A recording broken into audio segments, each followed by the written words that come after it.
you for that. And John McClain, of course, is part of that trailer. He's the one that also set us up with Reed Ryan. It was great. Nolan, Ryan, and debuted apparently over the weekend.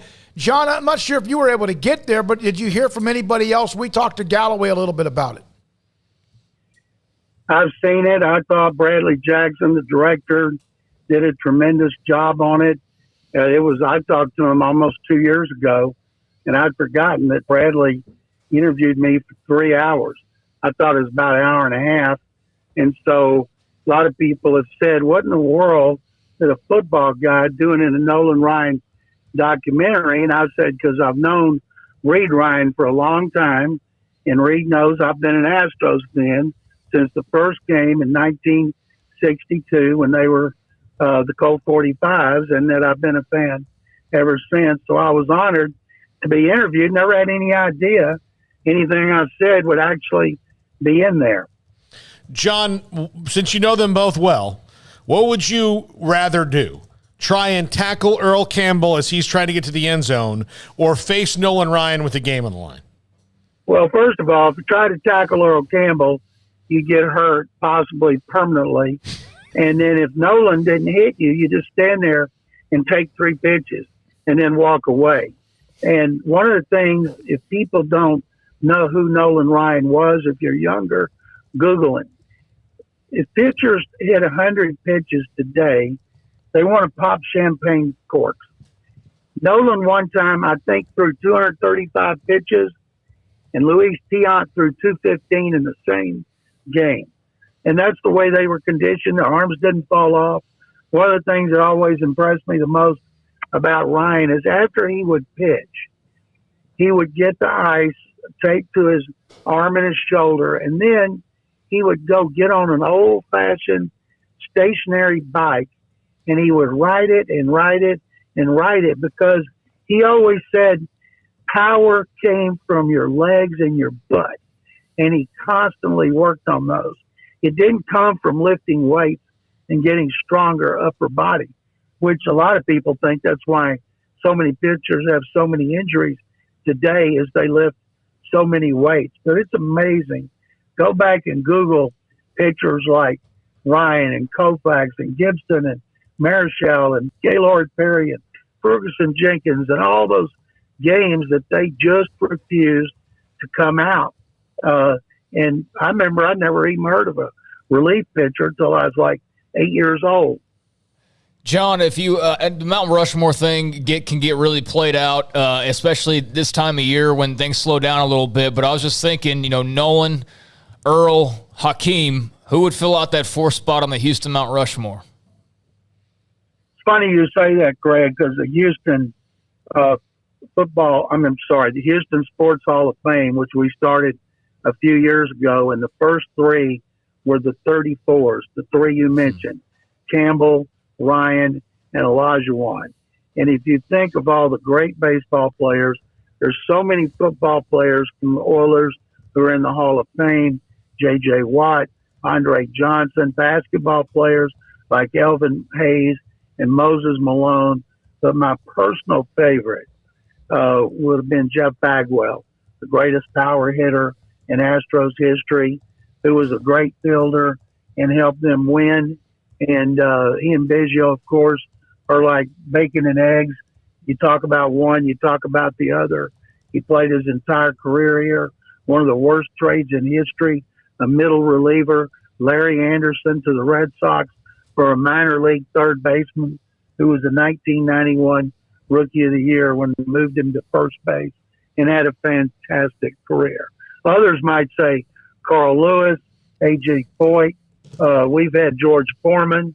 We've Jackie Burke Jr., great golfer. We have so many we've honored at the Houston Sports Awards with the Houston Sports Hall of Fame. It's like we're never going to run out. This year's class was Cheryl Swoops, Clyde Drexler, and Roger Clemens. Yeah, that's a load. Obviously Jalen Pitre drafted by the Texans early in the 2nd round.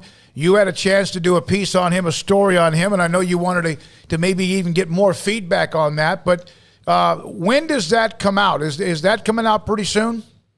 It's going to be in the Waco trip, right? going to be in the Tribune Herald. I left Trib. I worked there while I was going to Baylor.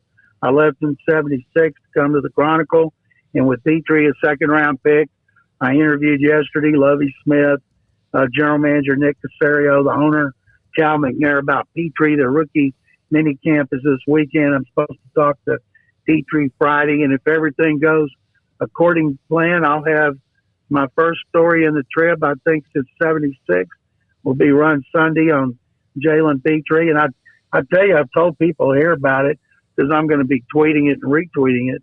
I said, I'm actually nervous doing it. And somebody said, well, maybe all your old girlfriends will read it. And I said, no, that wouldn't be much readership. Well, even if it's a lot, it's not their goal. If it was 20, you still want more than 20. They're going to go, oh, now I know where he is. Yeah, you may not. Don't put a byline of where you are. Yeah. Don't let them know. Yeah. John, I can't think of a better player, excuse me, Paul, a better player to do that with than Pitre because of everything he meant to Baylor. And I've used on every talk show I do about how Pitre was the only one who didn't transfer when given the opportunity, and then he became a great player. And I've said he'll start from day one. And people go, wow, well, they have two veterans. Yeah, they got two veterans, and they're not real good. And Pitre, because he's smart and can pick up the defense, and they'll have a lot of roles for him, I think he'll be a day one starter. John, what do you think about Tom Brady, $37.5 million a year to Fox whenever he's done playing? David, I think Fox got the NFL back in '94 for $500 million, and everybody said that was astronomical. No way they're going to make money on that. What a disaster! The NFL is crazy to go with Fox. Fox is not one of the three major networks, and now Brady's going to get that kind of money. Good for him. He owes Tony Romo a thank you because Romo took the analyst salaries into another stratosphere. And I tell everybody today, this is a new solar system. And the only person I would ever watch a game, he was an analyst, would be Peyton Manning. That's why I love the Manning cast. And Peyton has turned down astronomical money from every network. And I'm guessing today he might be calling his agent and say, hey, could I have gotten $37 million a year? And I think Brady will be tremendous. He's tremendous at everything he does. I will watch everything he does. I hope he only plays one more season and then moves on to the next part of his career because I want to watch it. John, your thoughts on this Texans signing Jerry Hughes, former TCU standout? It's interesting, Craig. They did not get a right defensive end in the draft. They filled other needs. So they've signed three veterans. Hughes is the third. He came from Buffalo. They signed 34-year-old Mario Addison, who had 7 sacks last year, which would have put him second on the Texans. And before that, from Seattle, they signed a 24-year-old Rasheem Green, who had 6.5 sacks. So they've added these veterans, hoping that they can share time at right end and help them get a pass rush from that side. Lovie Smith blitzed the second fewest times in the league. So that pass rush has got to come from the lineman. This is a really, really good opportunity for three guys in the twilight. Well, three guys, two of whom, Addison and Hughes, are in the twilights of their careers.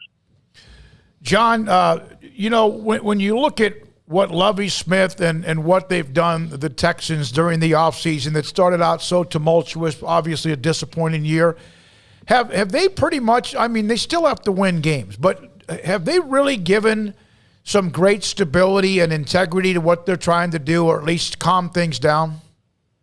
They've calmed it down, David. It's the second phase of their rebuild. They have a tough schedule.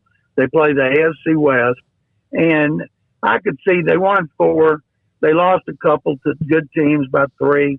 I could see them winning 5 or 6 games.